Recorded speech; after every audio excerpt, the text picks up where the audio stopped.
BA second year का प्रथम प्रश्न पत्र विश्व के प्रमुख संविधान। इसके अंतर्गत मैं आपको ब्रिटेन के संविधान की प्रमुख विशेषताएं या लक्षण बताने जा रही हूँ, जिसकी प्रमुख विशेषताएं हैं प्राचीनतम संविधान, लोकतांत्रिक पद्धति का श्रेष्ठ उदाहरण, एकमात्र लिखित संविधान, निरंतर विकासमय संविधान, स्वतंत्रता का प्रतीक और विश्वव्यापी प्रभाव। ब्रिटिश संविधान की विशेषताओं के साथ साथ अगर इसके महत्व की भी विवेचना की जाए तो ये विश्व का प्राचीनतम संविधान होने के साथ साथ इसका विश्वव्यापी प्रभाव भी है। मुनरो ने अपने शब्दों में कहा है कि ब्रिटिश संविधान संविधानों का जनक है और ब्रिटिश संसद संसदों की जननी है। अन्य देशों के संस्थानों की चाहे कोई भी संज्ञा क्यों न हो, उनका उद्गम स्रोत एक ही है। अब मैं आपको भारतीय विद्यार्थियों के लिए ब्रिटिश संविधान की विशेष महत्ता बताना चाहूँगी कि भारतीय लोकतंत्र का विशेष अध्ययन हम ब्रिटिश संविधान के संदर्भ में ही करते हैं। इसके पश्चात ब्रिटिश संविधान के प्रमुख स्रोतों की ओर भी आपका ध्यान आकर्षित करना चाहूँगी, जिसका पहला प्रमुख स्रोत है महान अधिकार पत्र या मैग्ना कार्टा, और ये 1215 में पारित हुआ।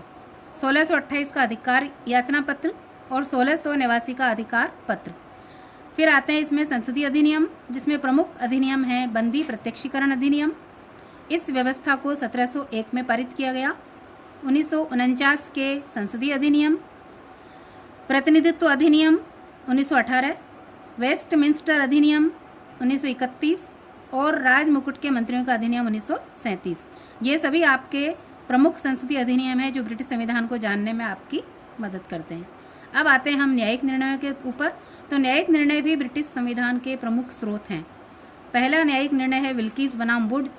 सामरसेट अभियोग से दास्ता का अंत हुआ। हावेल अभियोग से न्यायाधीशों में स्वतंत्रता लाई गई। बुशेल अभियोग 1670 से जूरियों की स्वतंत्रता निश्चित की गई। अब आते हैं हम सामान्य विधि या सामान्य कानूनों की तरफ, जो रीति रिवाजों से ब्रिटेन में बनाए गए हैं। अगली जो स्रोत की परंपरा है वो प्रथाओं और परंपराओं के रूप में हम आपको बताने जा रहे हैं। ब्रिटिश संविधान दुनिया का एकमात्र ऐसा संविधान है जहां प्रथाएं और परंपराएं भी कानून बन सकती हैं। अगली जो स्रोत की प्रमुख टीकाएं हैं वो हैं डाइसी की लिखी हुई लॉ ऑफ द कॉन्स्टिट्यूशन, जिसको प्रमुख रूप से इंगित किया जा सकता है। तो ये सब आपको ब्रिटिश संविधान का महत्व, विशेषताएं, प्रमुख स्रोत इत्यादि के बारे में जो जानकारी दी गई है, इन सब के बारे में हम आगे निरंतर पढ़ते रहेंगे।